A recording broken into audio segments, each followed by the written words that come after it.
HR tech, work tech, and investment are transforming the future of work. Are you in the know? Welcome to the Work Tech Podcast. Join host George LaRocque for expert insights on the trends, M&A activity, and strategies shaping the workplace. Brought to you by OneWorkTech.com and the Work Defined Podcast Network.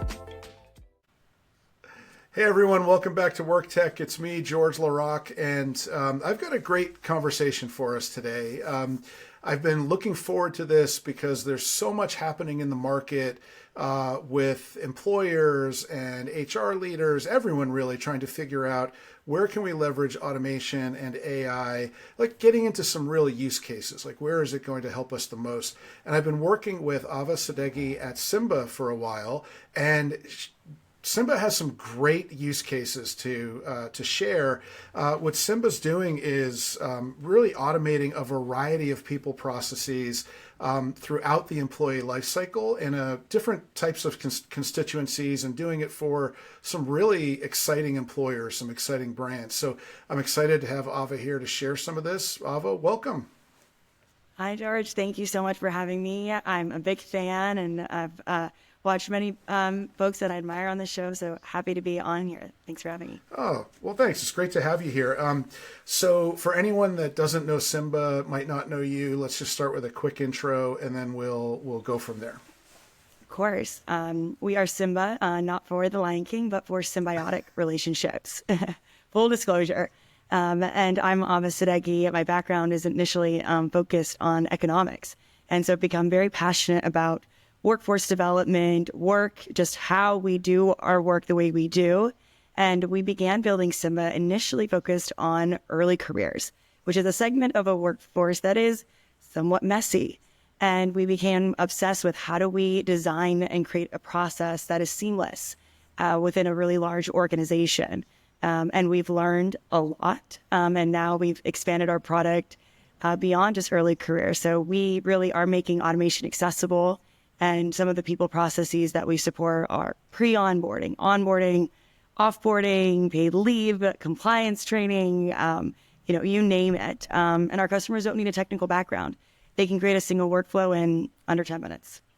Wow. Okay. So we'll dig in on some of that. But one thing that I always like to understand, because, you mentioned that you started in one place with early careers and you listed a bunch of other really interesting things. So that sounds like a journey to me. So let's talk about that journey, that sort of backstory, your origin story, so to speak. So how did you get here?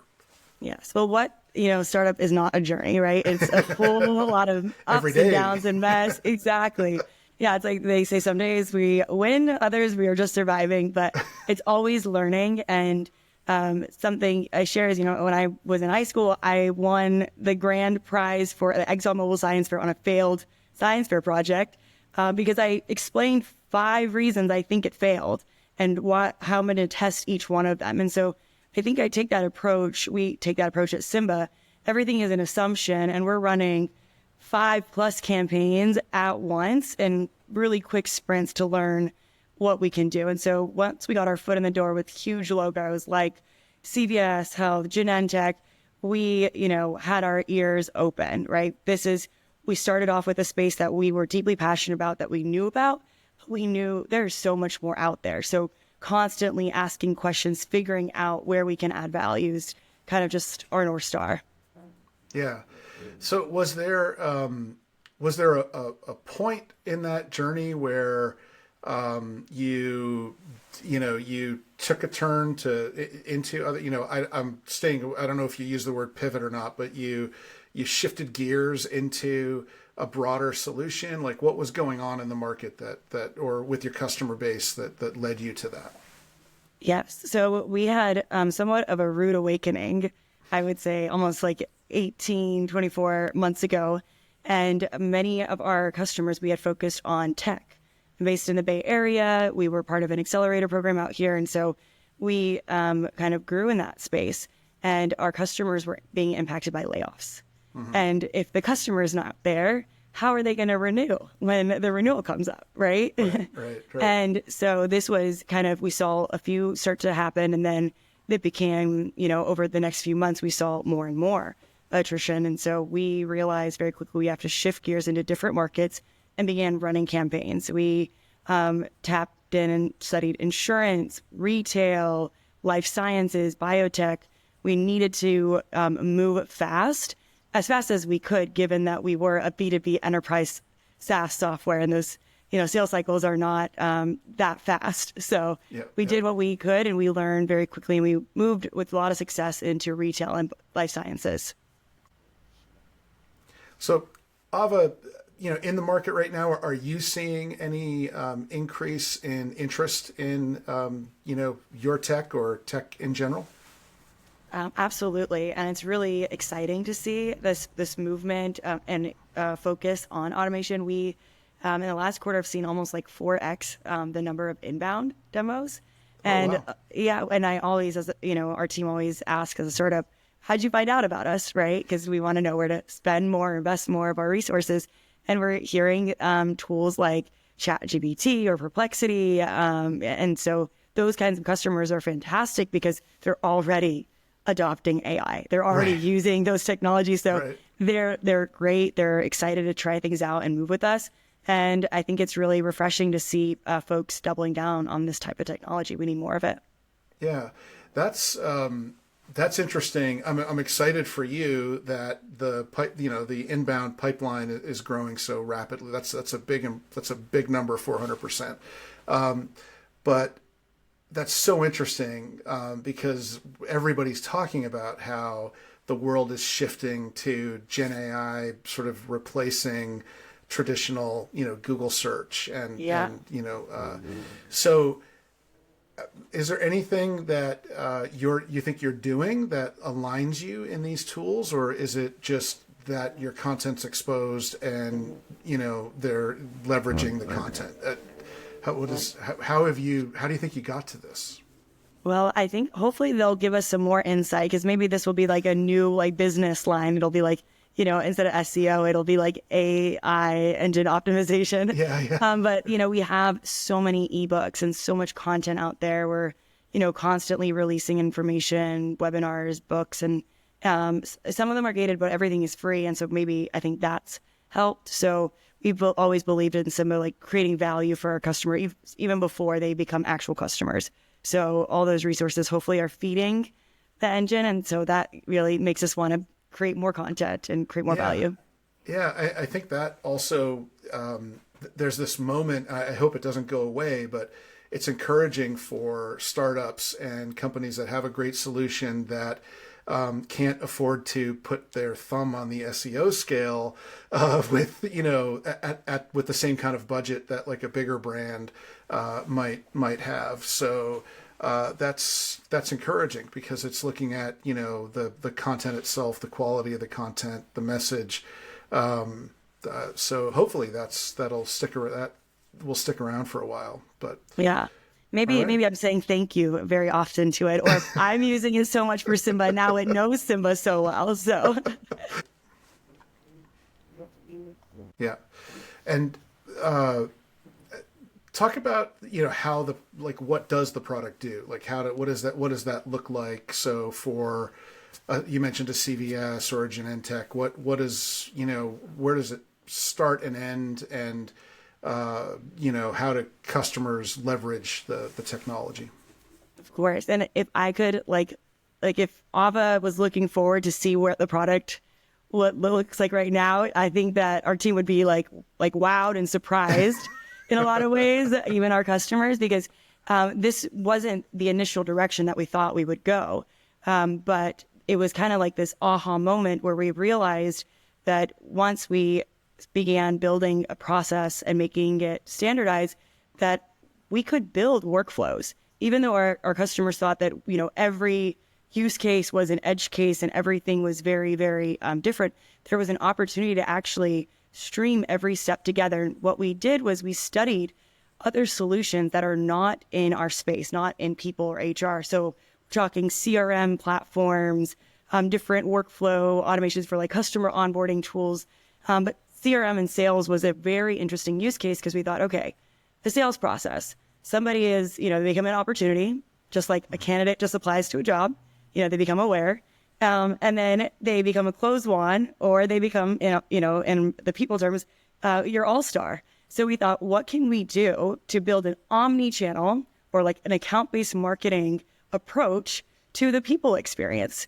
And so that was kind of our philosophy and thought process when we started to build out workflows and journeys. And so we piece together steps, we integrate with different solutions, and we make rigid systems like Workday or SAP that might need a little bit more fluidity for these people teams, and make it accessible for them. Yeah. So, and this could be a candidate, or it could be an employee, depending on what the use case is. And how many systems do you integrate, like in any given customer environment? Is it largely the HCM, like a Workday, or might there be other tools, that you're grabbing data from or linking to? Absolutely. So on average, we would see about 12 per customer. Okay. And sometimes a customer may start out with more tools with us. And the goal is like to sunset some tools or merge certain tools together, because you may bring on one tool and then you might realize you need something else. So you have to add on to that tool and you purchase another tool.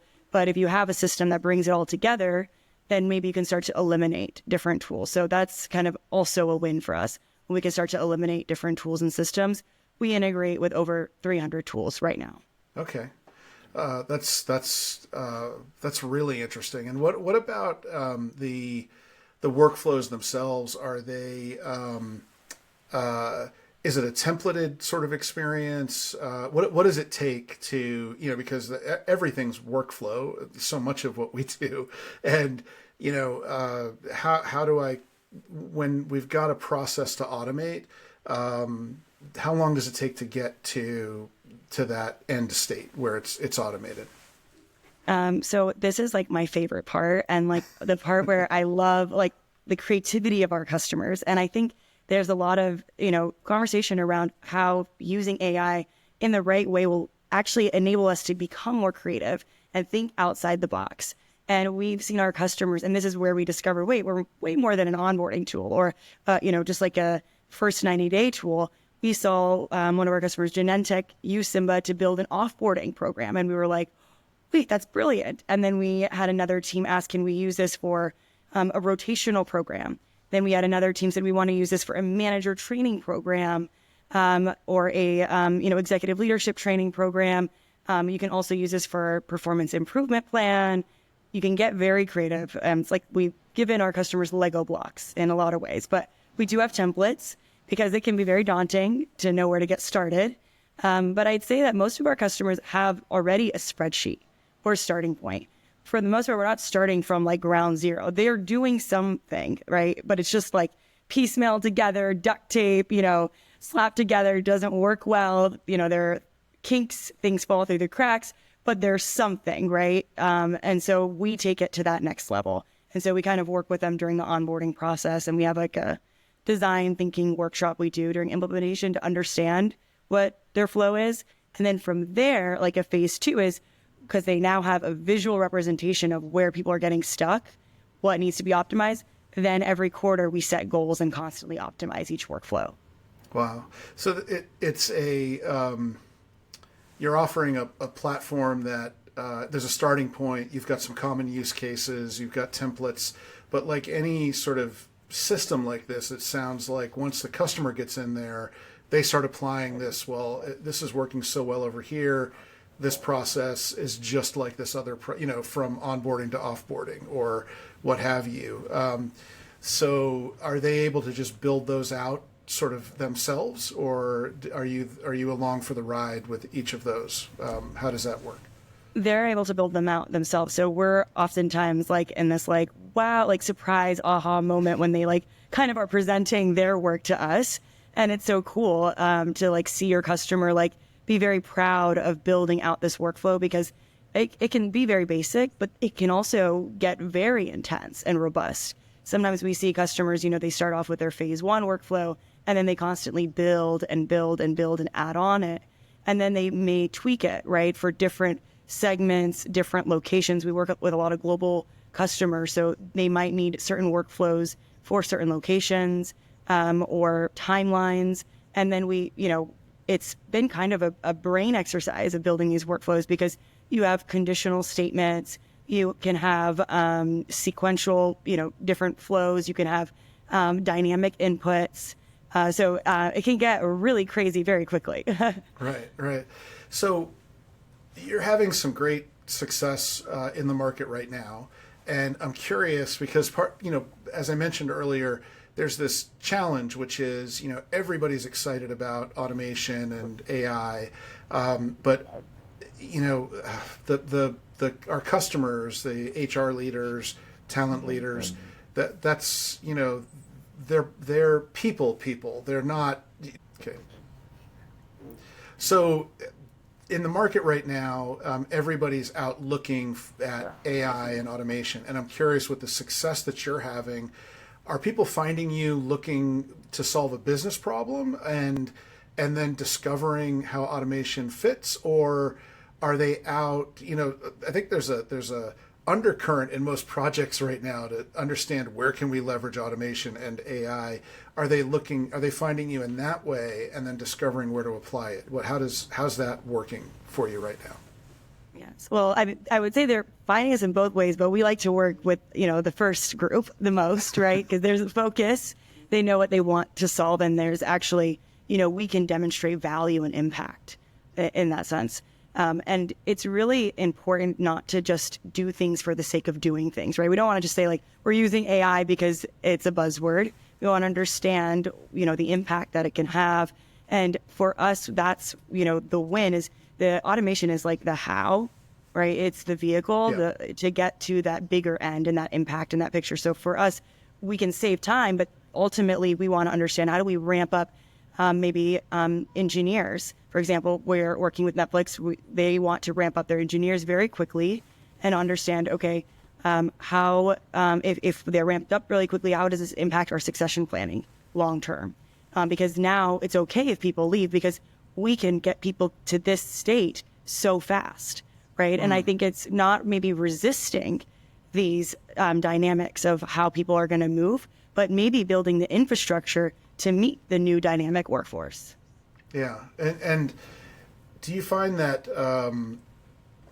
your customers they're larger enterprises, so they've got some, existing level of IT support and process that they're used to. So are you finding, I'm just curious, is there fear of automation, or do you think it's more embracing this to sort of augment, their current experience? Well, I would say there's fear of change in general, right? Okay. I just think people resist change. Change is always hard. I think, George, I always give you the example of moving, right? It's like you're moving to a new home. It's usually going to be bigger, better, but it's not fun to move. Packing is never fun, right? And so I think we do see that resistance. And one of the things that I hear often is oh, well, we do it this way, or our process is, a little different. And the reality is, yes, every company, every team, every individual is different. But for the most part, there's a common denominator. And so we need to make decisions at the margin. Where can we create the most impact? And potentially we can't check every single box. So this is a really critical moment for people leaders, HR leaders, to step up and partner with technology leaders. We've had a pilot example, or proof of concept that we did initially with the HR team. There was so much resistance that the technology team just pulled it and said, we're going to take ownership because this has to happen. So, I think it's really, it's demonstrates a commitment to automation, but also there is an opportunity to have people leaders bring that human-centric approach to workflow automation. It doesn't need to be one or the other. There can be influences and ways to design an experience that is still great and puts people at the center and empowers them. Yeah.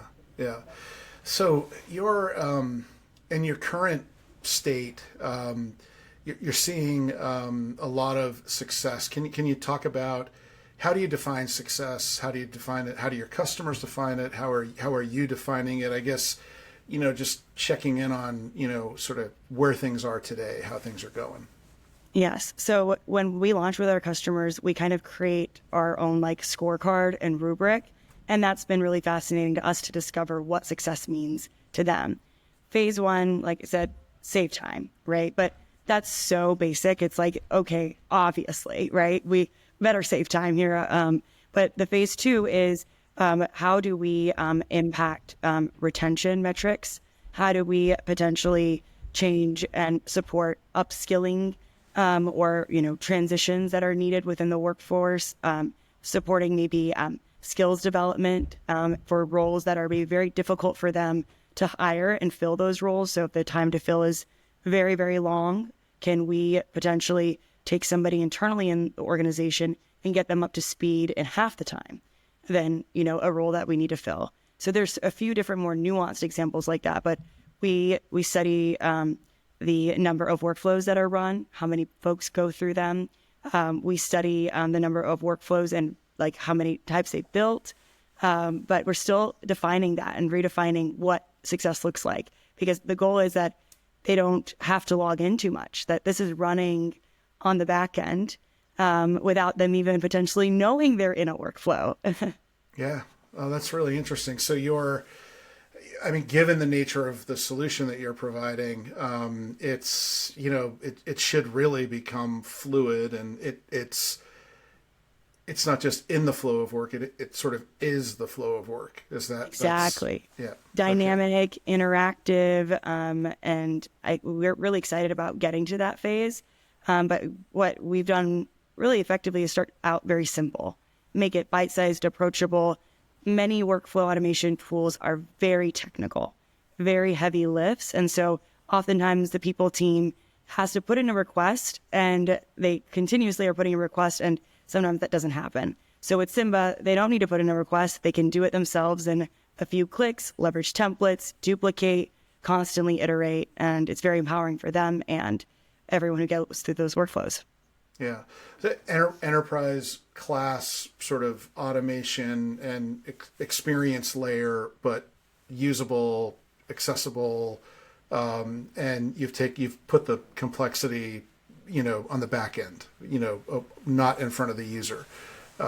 That's very strong, very powerful. So speaking of you talked about getting to a state. What does the future look like for the product and for Symba? Where are you headed? So we're very excited about digging deeper into intelligence. I think given the data that we're capturing here, it's going to be fascinating what we can learn. Like, how do we create an all-star at this organization? And, how do we maybe reverse engineer that and empower them? Because we at Symba, from the very beginning, our investment and our focus and passion about early careers is this notion of build versus buy talent. And so we really believe that you can create all-stars if you give them the right resources, the right training, create the gym that they can be very successful. So that's what we're obsessed with. How do we really empower people from day one and continuously learn? Yeah, that's great. So how can folks find out more? What's the best way for folks to learn more about all of this? So I'm very active on LinkedIn. I'll share my LinkedIn with you. But our website is Symba. It's Symba with a Y, Symba.io. And you can sign up for a demo. We'd love to show you these workflows, give you the keys to maybe play around with it, and we'll have some fun. Yeah, cool. Well, Ahva, I really appreciate your time and coming here to tell your story. And thank you so much. Awesome. Thanks so much, George. Great to be on. Thanks to everyone for listening or watching wherever you're at.